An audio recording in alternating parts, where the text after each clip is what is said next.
इस चीज़ की आदत डालने में आपको कहीं ना कहीं ज़रूर दिखाई दूंगी, क्योंकि अब आपकी और मेरी हैसियत एक जैसी। लेटेस्ट एपिसोड देखने के बाद तमाम एम्प्लॉयज़ अब यही सोच रहे हैं कि काश हमारा टर्मिनेशन भी कुछ इसी तरह का हो जिस तरह का टर्मिनेशन मासूमा का हुआ है। 10 मिलियन का चेक, ऑफिस की तरफ से इस्तेमाल की जाने वाली लग्जरी गाड़ी भी आपकी, उसके अलावा लैपटॉप भी आपका और अदर एसेसरीज भी आपकी, करंट मंथ की सैलरी भी आपकी, और उसके अलावा जो एक्सीडेंट हुआ तो उस एक्सीडेंट के कंपनसेशन के तौर पे लाइफ टाइम आपको यहाँ पर गारंटी दे दी गई कि अब आपके तमाम ज़रूरियात की जिम्मेदार कंपनी होगी। तो फ्रेंड्स, बिलाखिर मासूमा अपने वालिदैन को मनाने में कामयाब हो ही गई है, और जैसा कि मैंने आपको अपने पिछले रिव्यू में बता दिया था कि मासूमा क्या रीजंस पेश करेगी कि उसके वालिदैन मानने पर राजी हो जाएंगे, और इस शादी पर वो राजी हो चुके हैं।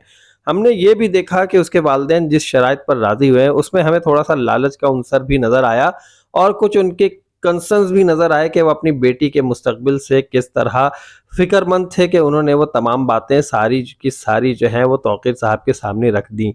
यहाँ पर तौकीर साहब को भी दाद देनी पड़ेगी कि तौकीर साहब भी इतने दूर फहम आदमी थे, उन्हें ये पता चल गया था कि ये क्या डिमांड करने वाले हैं, तो वो आने से पहले प्रॉपर्टी के डॉक्यूमेंट मासूमा के नाम करा के लेकर आ गए और एक अच्छा खासा अमाउंट भी मासूमा के नाम कर दिया, और यही कह दिया कि इसकी फ्यूचर की सिक्योरिटी की जिम्मेदारी मेरी है। और ये तमाम चीज़ें जब सामने रखी तो मासूमा के वालिद भी जो है इस बात पर मान गए कि चलें ठीक है, हम मासूमा की शादी आपसे करा देंगे। तो भाई यहाँ पर हमें रेहाम खातून जो है वो दुनिया की सबसे केयरलेस खातून नजर आ रही हैं, जिन्हें ये खबर ही नहीं है कि उनका शौहर उनके हाथ से निकलता चला जा रहा है और अब उनके बराबर में उनकी सौतन खड़ी होने वाली हैं। यहाँ पर हमने ये देखा कि जो मूसा है उनका बेटा, उसने भी किसी ना किसी तरह अपने बाप को ये पैगाम दे ही दिया है कि अगर वो दूसरी शादी करते हैं और अपनी पहली बीवी को डिवोर्स देते हैं तो वो क्या कर सकता है। उसने एक एग्जाम्पल बताई कि उसके दोस्त के वालिद साहब ने क्या किया था और उसके बाद उसके दोस्त के साथ क्या हुआ था। तो उसने वो यही कहा कि मैं इस बात को तो बिल्कुल भी बेयर नहीं कर पाऊंगा, मेरा तो दिल ही बंद हो जाएगा। लेकिन यहाँ पर उसके साथ आगे क्या होने वाला है ये तो हम और आप अभी से देख ही रहे हैं। मासूमा हमारी और आपकी सोच से कहीं ज्यादा चालाक है, और उसने अब तौकीर साहब पर ऐसा जाल डाला है कि तौकीर साहब का उससे बाहर निकलना नामुमकिन नजर आता है।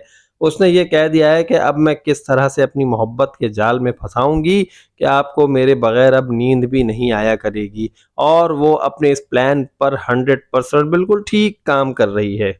और दोस्तों, अब हम बात कर लेते हैं आने वाली एपिसोड के बारे में। आने वाली एपिसोड में हम यही देखेंगे कि मासूमा अपने प्लान के तहत काम कर रही है, और उसने तौकीर साहब को अपना इतना आदी बना लिया है कि तौकीर साहब उससे बात किए बगैर सो नहीं रहे हैं, और उसने यही कहा कि मैं तो आपकी आवाज़ सुनकर सोती हूँ। यहाँ पर तौकीर साहब को भी बहुत अच्छा लगा कि कोई तो है जो इतनी परवाह करता है, जो उनकी आवाज़ सुनकर सोना चाहता है, और ये तमाम बातें तौकीर साहब और रेहाम के दरमियान फासला करने में बहुत मददगार साबित होंगी। तो कि मासूमा के वालिद साहब ने शादी की इजाज़त तो दे दी है, लेकिन अभी भी वो अपने इस फैसले पर परेशान है कि क्या उन्होंने ठीक फैसला किया है, और वो यही कह रहे हैं कि एक बेजोड़ शादी है, आगे इसका क्या अंजाम होगा। तौकीर साहब ने जो घर मासूमा के नाम किया है वो उसे वो घर दिखाने भी अपने साथ ले जाएंगे, तो मासूमा यही कहेगी ऐसा घर तो मैंने ख्वाबों में भी नहीं देखा था।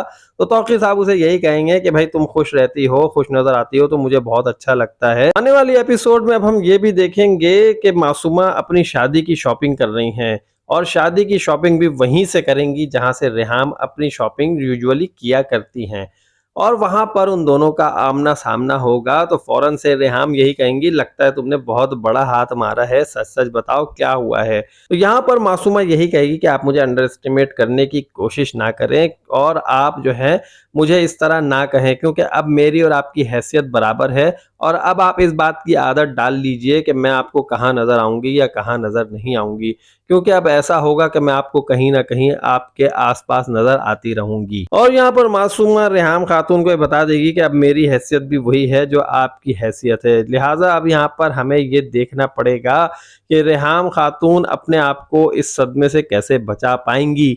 क्या वो इस रिश्ते को एक्सेप्ट कर लेंगी किसी मजबूरी के तहत, या वो तौकीर से कह देंगी कि मुझे अब अलहदा होना है। यहाँ पर ये एक बहुत बड़ा डिसीजन होगा, लेकिन उससे पहले अभी ज़रा खुशी की खबर तो सुन लीजिए। अभी तो शादी होना बाकी है। जब इनकी शादी होगी तो उसमें हम मासूमा को दुल्हन बना हुआ देखेंगे और तौकीर साहब को दूल्हा बना हुआ देखेंगे। तो अभी निकाह के छुआरे बटना बाकी हैं, इसलिए निकाह के छुआरे का इंतज़ार कीजिए और मेरे नेक्स्ट रिव्यू का भी इंतज़ार कीजिए। ये रिव्यू आपको कैसा लगा जल्दी से वीडियो को लाइक करके बताएं। जिन दोस्तों ने चैनल को सब्सक्राइब नहीं किया सब्सक्राइब कीजिए और नेक्स्ट रिव्यू तक के लिए मुझे इजाज़त दीजिए। अल्लाह हाफिज़।